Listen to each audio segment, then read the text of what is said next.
Humans were never meant to sit for long periods of time. We were born to move. We were born to run, chase after things. When you have little ones, you know that they try to get up and walk as soon as they can. They start running as soon as they can, and they give you heart attacks. And then when kids are older, they instinctively know that sitting in a chair in a class for 7 hours a day is a terrible idea. We simply were not made to sit all day. And yet, how many of us find ourselves sitting at a desk for 7, 8 hours a day? I fit into that category. If you sit in front of a computer all day, that's how you are. If you're sitting in a car most of the day, driving to work, you're seated. And then, of course, how long do we spend sitting, looking at our phones, looking at the TV each day? Just take some time, add up all the hours that you spend doing that. Of course, it's ironic that you're sitting here listening to me speak up here. But at least we as Catholics have a little bit of calisthenics. We sit, stand, kneel, we sit, stand, kneel, so we move around a little bit while we're here. There's lots of evidence showing that sitting for extended periods of time has caused a lot of problems, especially for Americans. So each year in the United States, people call in sick for work 265 million times for back pain, just simply for back pain. That's an average of 2 back pain days per American worker per year.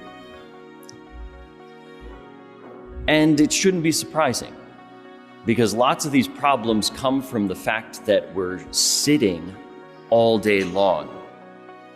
We're immersed in this sedentary lifestyle at work, at school, with our technology. We're just sitting all the time.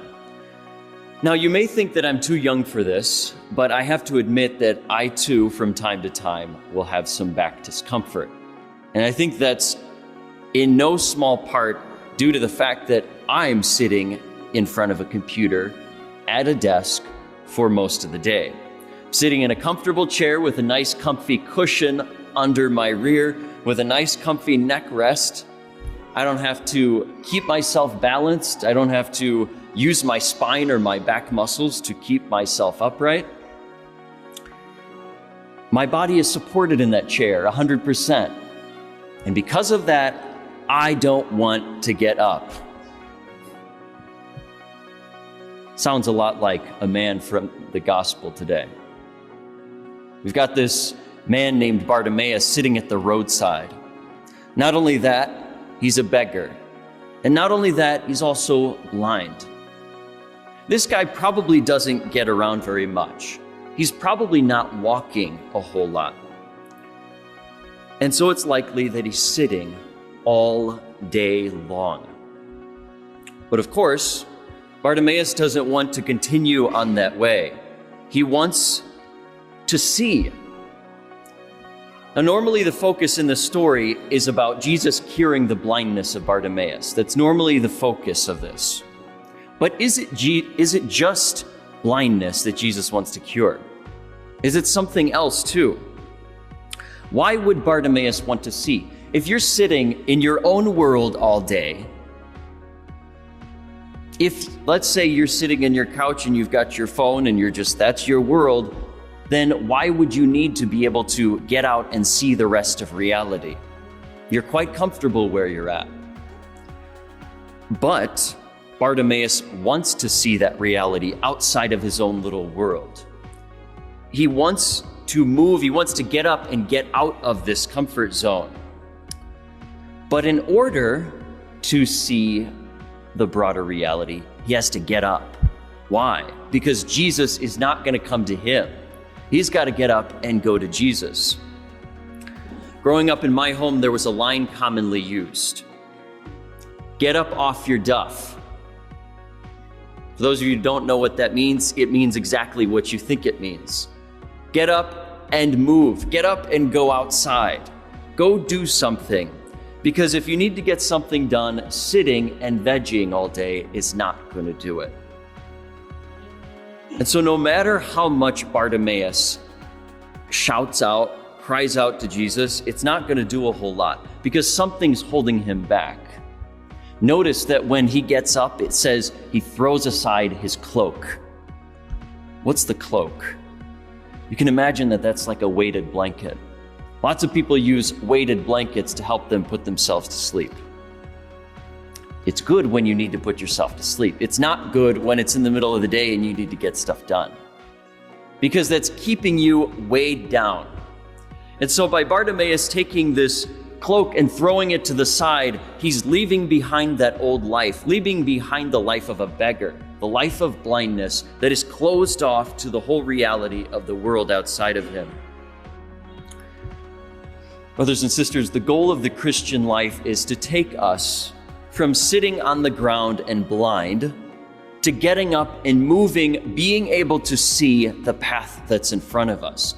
That is the transition that Jesus wanted to work in this guy's life, and he wants to work that in your life and my life. But in order to get up, we have to put aside that cloak, that weighted blanket that holds us down, that keeps us confined to our own little world. That life of mediocrity that keeps you and me from striving for greatness in our spiritual life.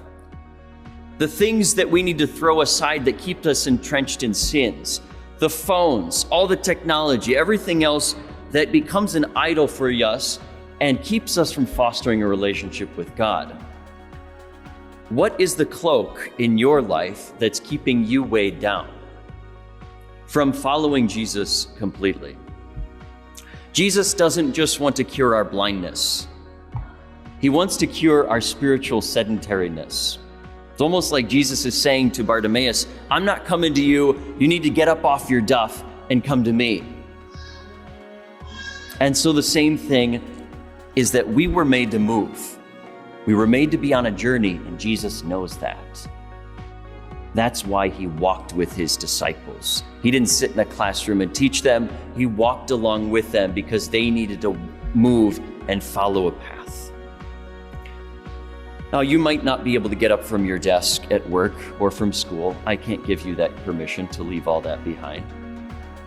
However, in the life of our own path of discipleship, we can get up off of our duff and move closer to Jesus so that then our eyes can be opened to the path that's in front of us. When we're here at Mass, our eyes are opened when we're listening to the Word of God, when we see Jesus presenting himself in the Eucharist for us. And so at the end of Mass, as we're being prepared here, and the priest says, go in peace, means don't stay here. Get up off your duff and go out there. Be a disciple out there, in your work, in your school, in every other place that you live. It's out there. Like Bartimaeus, let's go out and be disciples out there.